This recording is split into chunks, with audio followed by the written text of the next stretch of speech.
সময় আছিলাম গেরস্ত, এখন আমি মানুষের জমিতে রুজের কামলা দেই। শৌখিনের লাগি সাজুগুজু কিনতে কিনতে আমি এখন গেরস্ত থেকে কামলা হয়ে গেছি। মুরুদ নাই আবার বিয়া করছে, মাসে 2-3টা নতুন শাড়ি, সোনো পাউডার আর কয়েকটা মেকআপ বক্সই তো লাগে। এর চেয়ে বেশি কিছু তো আমার চাহিদা নাই। গরিবের ঘরে ডেলি ডেলি সবজি খাইতে খাইতে আমার জীবন শেষ। একটা দিনও ভালো খাওন খাওয়াইতে পারে না।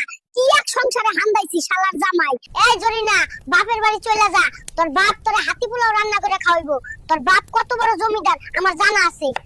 বাপের ঘরে থাকতে হাত ধুইছি আর ভাত খাইছি, এই গোলামের ঘরে আইসা এখন আমার চাকরানির মতন থাকা লাগে। জরিনা, তোরে যে আমি ফ্রিতে ফুচকা ঝালমুড়ি মোগলাই বিরিয়ানি খাওয়াই, তুই এগুলো কথা কলি না। মানুষটা তো তুই আমার নামে ঠিকই বিচার দিলি। এই সংসারে হয় তোমার মা থাকবে নইলে আমি থাকবো। তোমার মাকে আজকেই বৃদ্ধাশ্রমে রেখে আসবা। তোমার মায়ের পটর পটরে আমার ঘুম হয় না। কথা সাবধানে বলবি টুনটুনি, মাকে নিয়ে কোনো কথা হবে না। তুই থাকলে থাকবি, না থাকলে না থাকবি। তোর মতো বউ অনেক পাওয়া যাবে। তোর আব্বাই কি আমারে ফকিন্নি মনে করে নাকি? ফকিন্নির পুত, ফকিন্নির মতো কয়েকটা ল্যাপ তুষক দিয়া দিল। কঞ্জুসকে বলছিলাম একটা ফ্রিজ দিতে, মাছ মাংস ফ্রিজে রেখে খাইতাম। দিল কিনা কয়েকটা হাড়ি পাতিল।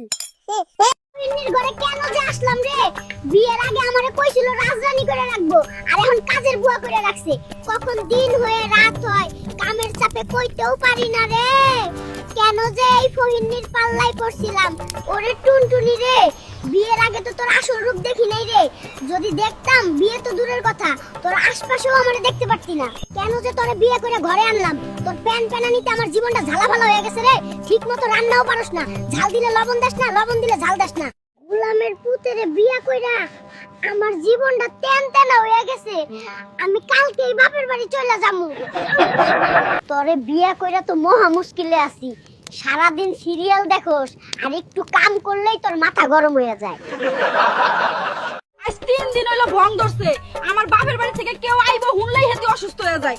আমার পোলাটারও হেতি হাত করে নিছে। হায় রে আমার কপাল। এইটা ডাহা মিছা কথা কইলেন শাশুড়ি আম্মা। 3 দিন হলো আমার শরীরটা ভালো না, আর আপনার পোলা আপনারই আছে। এইটা আপনার বুঝার ভুল। শালা কি যে একটা জ্বালায় আছি। মায়ের সেবা করলে বউ বলে মায়ের আসলের নিচে আছি, আর বউয়ের কথা শুনলে মা ক্যাডর ক্যাডর করে।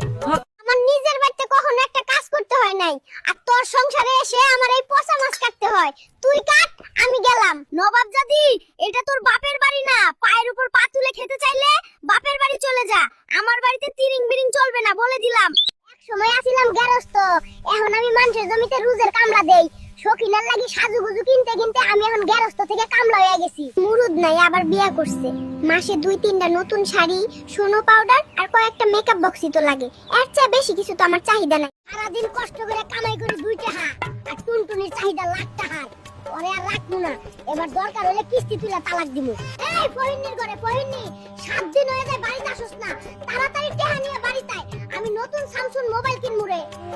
সখিনারে খুশি রাহার লাগি বলদের মতো পরিশ্রম কইরা গেলাম হারাটা জীবন, কিন্তু সখিনার মন পাইলাম না। হায়রে জীবন, শামসুরে হারাটা সময় জারির উপর রাহি, কথা সত্য, কিন্তু আসলে হ্যারে আমি খুব ভালোবাসি। জারির উপর না রাখলে হাতছাড়া হয়ে যাইবো, তাই রাহি। এই যে নবাবের ফুট, আপনার জন্য খাবার আনছি, খায়ালন। একটু খাবার আনতে দেরি হইলে তো আমার নামে বদনাম দেওয়া শুরু করেন।